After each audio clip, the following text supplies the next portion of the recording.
So the All for One program was a 3-year pilot program that was implemented by the John Howard Society of Hamilton, Burlington, and area.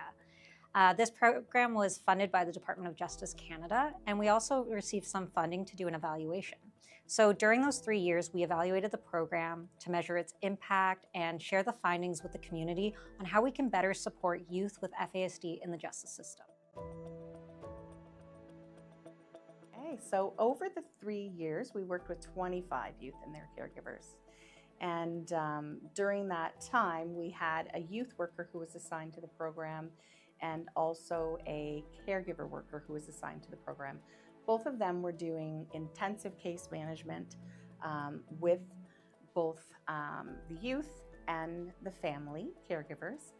And essentially what we were trying to do was widen their circle of care in the community and help them navigate the justice system. FASD is one of the most prevalent developmental disabilities in Canada. It's more common than, or actually more prevalent than cerebral palsy, Down syndrome, and autism combined.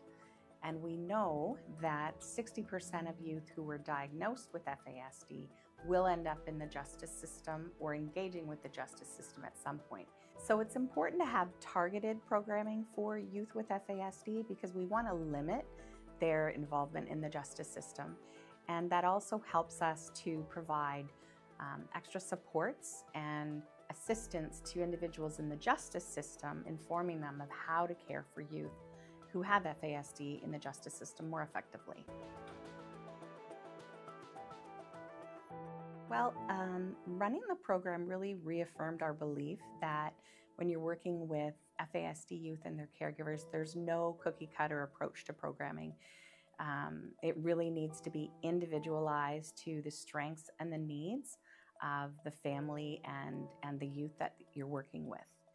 Also, the value of community collaboration when we're working with these youth and their families, it just can't be stressed enough. Because you really need champions within each system within the community. So like a Board of Ed or your justice system in the community, your child welfare system.